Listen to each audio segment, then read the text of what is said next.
construct this unit, you'll need a dome style wig cap. You'll also need bundles. I'm using scrap bundles from different vendors. I'll be using 2.5 bundles, all in the shade 613 Blonde, but different textures. You'll also need super hair bond glue. You can find this at your local beauty supply store. I recommend using pins to secure the tracks in place. I like using T-pins and garment push pins. You'll also need a pair of scissors. Starting off with one bundle, I measure and pin my first weft down 3/4 of the way around the cap. Once the weft is placed, I then take the glue and I remove the pin holding one side down and glue it. I pin it back down and move the pin placed in the middle closer to the side I just glued. I then glue the opposite side down and then repeat. I leave the pins in and then I move on to the next layer. You want more volume in the unit without it becoming bulky. I recommend doing 3 to 5 long layers before moving on to create the circle pattern. I place 3 pins down, 1 on each end and 1 in the middle. Remove one side and apply the glue and secure the weft. Then I move the middle pin closer to the side I just glued. I repeat the same thing for the other side. To create the circle pattern, I bring the weft around the entire unit, making sure to pin as I go.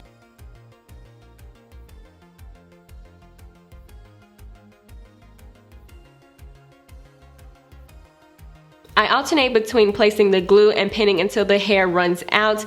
I try not to apply the glue to super long pieces as you don't want the glue to get on the hair.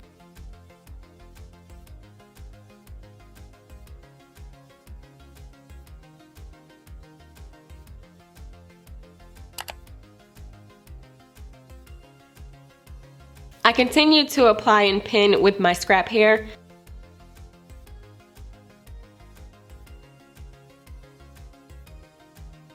Moving on to the last bundle, the circle is going to get smaller. Continue to follow the pattern. Apply the pin, and this is really important to take your time on. You want to make sure you have small sections. You'll use more pins closer towards the top, so be sure you have enough.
Once the circle is closed, this is what it should look like. I cut the weft and measure a small piece to close the inner gap. And once the wig is constructed, I recommend letting it sit for a few hours.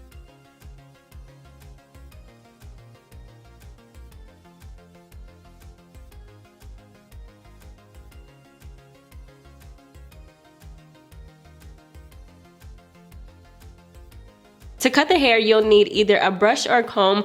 Once you've brushed the hair out, try to find the front of the wig. Look for the wig cap stitching and part the hair, and this will be our bangs.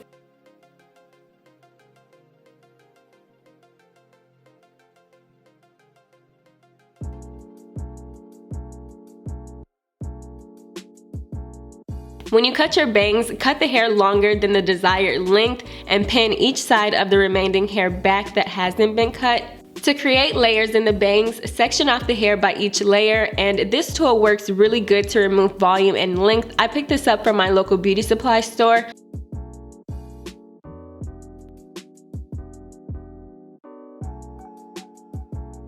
I repeat the same steps, moving upward layer by layer.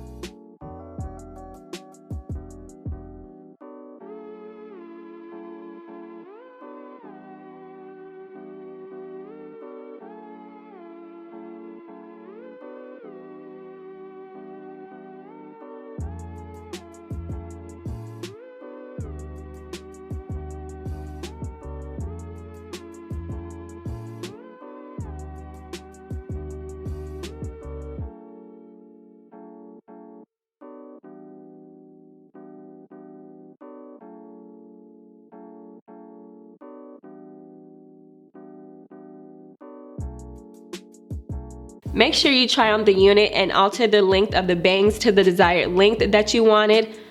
To remove volume from the unit, I also use the same tool I used to remove the density from the front of the unit.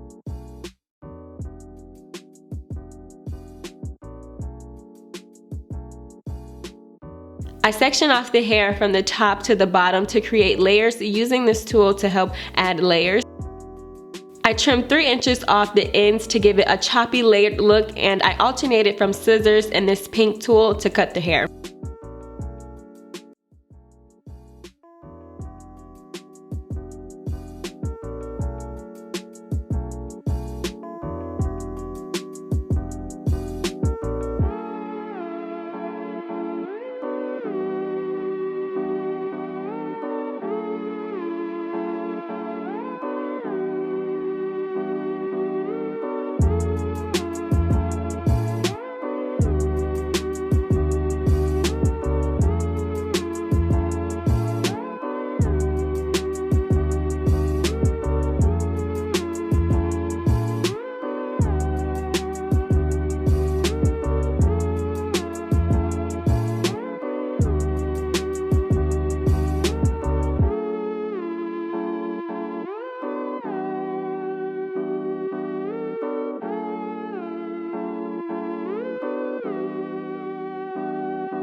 This is what the unit looked like when I initially cut the bangs on the left, and now the hair has the edgy cut on the right.